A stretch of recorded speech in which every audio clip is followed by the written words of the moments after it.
Hello बच्चों, आज हम अपना सेकंड चैप्टर के जो भी हमारे ग्राफ्स बचे हुए थे और जो कुछ फंक्शंस थे उन सारों को यहाँ पे डिस्कस कर लेंगे।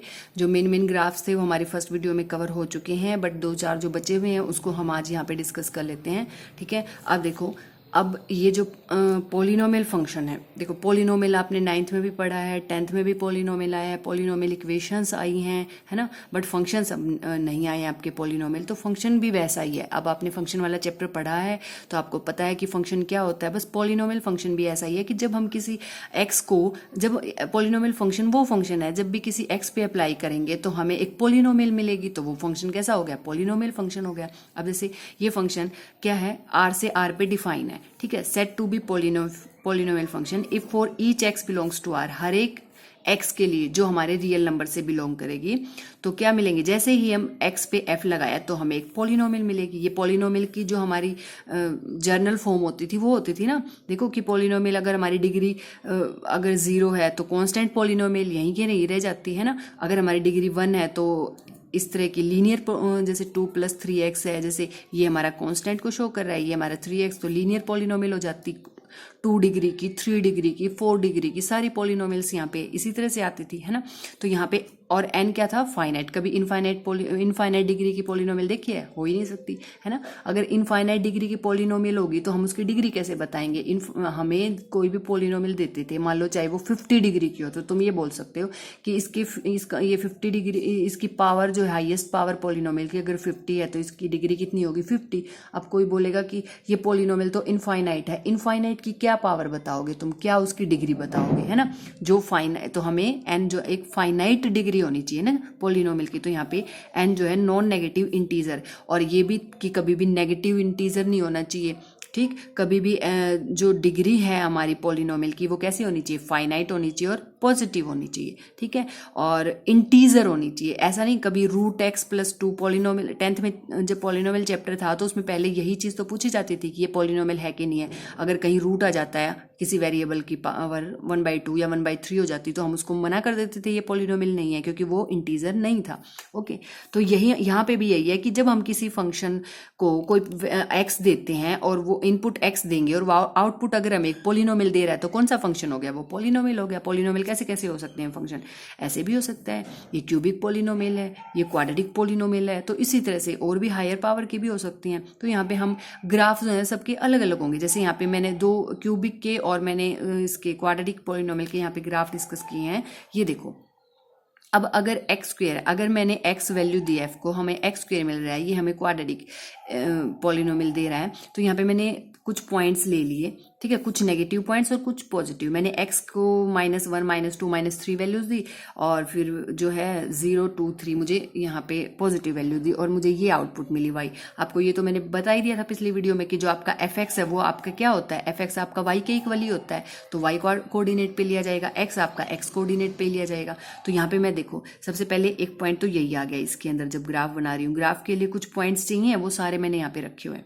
अब मैंने क्या, -1 वैल्यू दी, ठीक है, -1 यानी कि यहाँ पे 0 और 2, क्योंकि मैंने यहाँ पे देखो जो मैंने यहाँ पे यहाँ दो का डिफरेंस लिया है, जो मेरा स्केल है वो मैंने 2 के डिफरेंस पे मतलब उससे बनाया है, एक यूनिट 2 उसको रिप्रेजेंट कर रहा है ना। तो अब यहाँ पे होगा -1, तो ये वाला पॉइंट भी आ गया मेरा, है ना, तो ये आ गया मेरा पॉइंट। यहाँ पे हमारा -1 मैंने x पे लिया तो मेरा 1 क्या मिल रहा है मुझे, y पे, ये आ गया। फिर इधर मैंने अगर +1 दिया, ध्यान से देखो ये गड़बड़ हो गया ना, यहाँ पे 0 आना था, 0 दिएंगे तो 0 ही आएगा, ठीक है। और एक और पॉइंट लगा लेते हैं, कोई नहीं, 1 अगर देंगे तो 1 आएगा, ये वाला भी ये आ जाएगा मेरा, ठीक है। और अगर मैंने वैल्यू 2 दी तो मुझे 4 मिलेगा, अगर मैंने x की वैल्यू 2 दी तो क्या मिलेगा मुझे, 4 मिलेगा। ये वाला पॉइंट आ गया थोड़ा सा इधर, ठीक, इस तरह से ये वाला पॉइंट, -2 दी तो मुझे तब भी 4 मिलेगा। अगर मैंने वैल्यू 3 दी, यहाँ पे होगा 3, और तो मुझे कितना मिलेगा, मुझे 9 मिलेगा। 9 कहाँ होगा, यहाँ पर होगा, और यहाँ पे मैंने -3 दी तो मुझे यहाँ पे मिले। मतलब यहाँ से मेरा ग्राफ का जो है मुझे थोड़ा थोड़ा आइडिया मिल गया कि हाँ इस टाइप का ग्राफ जो है यहाँ पे आएगा, पैराबोला। ये पैराबोलिक जो है ग्राफ मुझे मिलेगा, तो ये x² fx = x², जो क्वाड्रेटिक पोलिनोमियल होगी ना उसका ग्राफ पैराबोला ही मिलेगा। हाँ अब वो चेंज हो सकता है, यहाँ पे मैंने एक्स स्क्वायर प्लस 1 रखा होता तो मेरा ग्राफ जो यहाँ से स्टार्ट हो जाता बट बनता पैराबोला। ये यहाँ पे भी हो सकता है, यहाँ पे भी हो सकता है, आगे पीछे ऊपर नीचे, है ना। नहीं, अगर एक्स स्क्वायर है प्लस में तो ऐसे ही बनेगा, ठीक है ना। अगर माइनस एक्स स्क्वायर होता तो उसकी डायरेक्शन ऊपर नीचे हो सकती थी। अब पैराबोलिक ही ग्राफ बनेगा, ठीक है। क्वाड्रेटिक पॉलिनोमियल का ग्राफ हमेशा एक पैराबोला ही बनता है, ठीक है। अब देखो ओरिजिन चेंज हो सकता है, अभी 0 0 है, अगर मैंने यहाँ पे +1 कर दिया तो मेरा ओरिजिन 1 हो जाता, क्योंकि जब आप x की वैल्यू 0 पुट करते, x की वैल्यू 0 पुट कर दे, यानी कि यहाँ पे तो आपकी y की वैल्यू कितनी आ जाती, 1 आ जाती, तो यहाँ पे तो आपका पैराबोला यहाँ बन जाता ऊपर इस पॉइंट से 1, जहाँ 1 कहाँ है, ये इधर है, ठीक है, इस तरह से, ठीक। तो ओरिजिन चेंज हो सकता है, ओके, पर ग्राफ कैसा होगा, हमेशा पैराबोलिक ही होगा।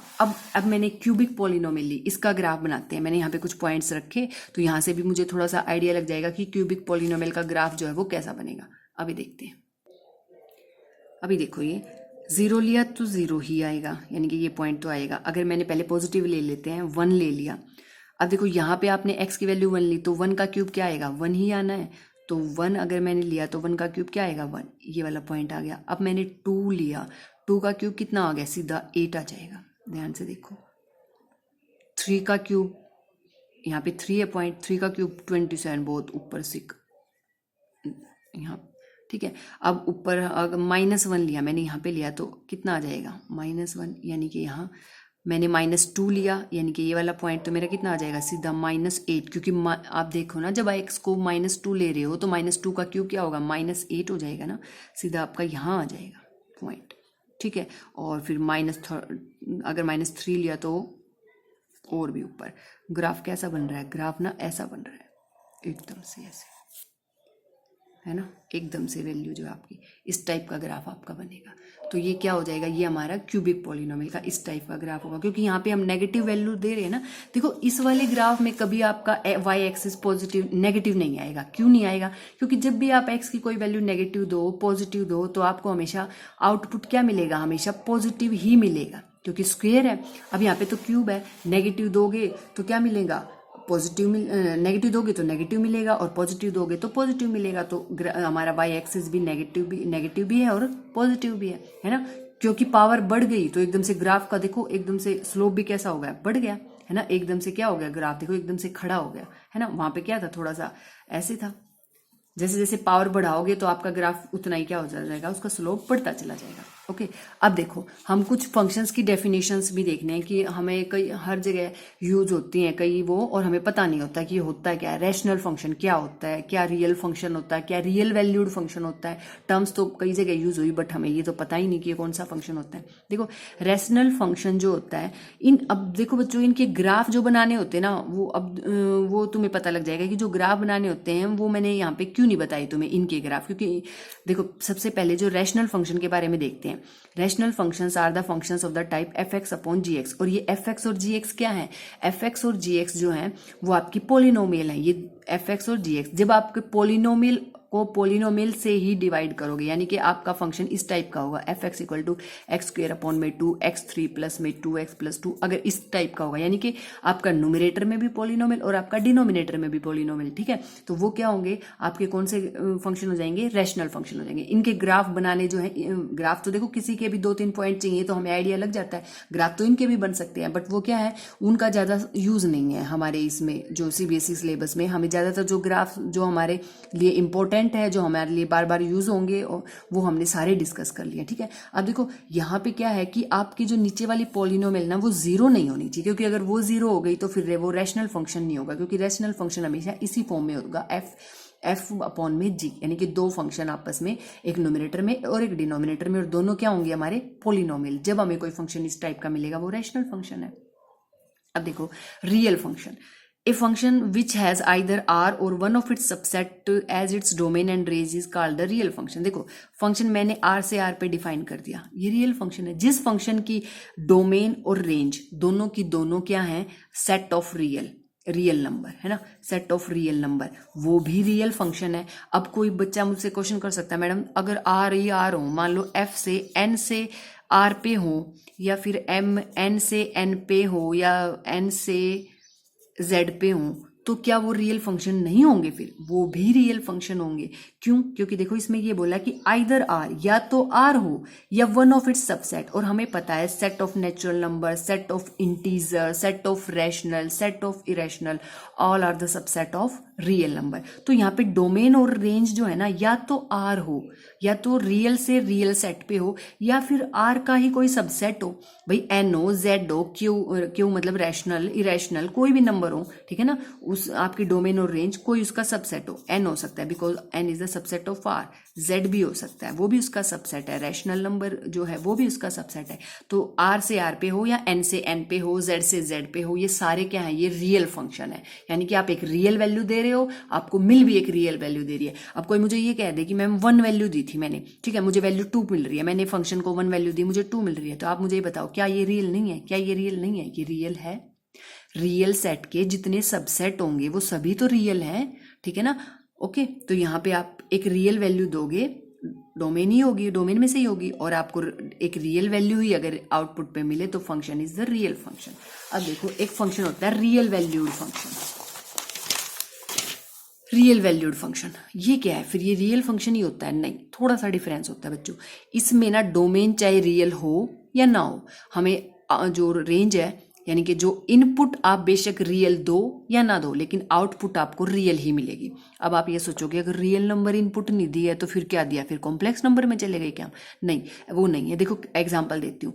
मान लो एक सेट ए मैंने डिफाइन किया, एक सेट बी मैंने डिफाइन किया। इस सेट ए में मेरे कुछ बच्चों के नाम है, अली है, भारत है, देव है, अमित है, मैंने 4 बच्चे वो करे। और सेट बी में मैंने बोला कि इस सेट में ना रोल नंबर्स है, ठीक है। तो मैंने क्या करा, मैंने अमित जो अली, भारत, देव और अमित जो है सेट ए में रख ली, मेरी डोमेन है। मैंने कहा अमित का जो अली है, यहाँ लिख ही लेती हूँ, अली का रोल नंबर 1 है, भारत का 4 है, और इसका क्या है, देव का 5 है, और अमित का क्या है, 7 है। ये ऐसे ऐसे रोल नंबर है। अब कोई मुझे कहे ये फंक्शन है या नहीं? फंक्शन तो है भाई।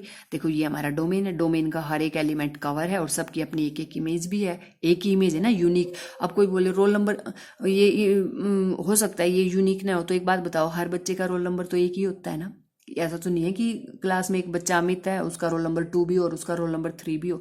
तो ये फंक्शन तो है, ठीक है, सबकी अपनी एक एक सिंगल इमेज है, यूनिक इमेज है, तो ये फंक्शन तो है। बट ये डोमेन देखो जरा, क्या ये रियल फंक्शन है?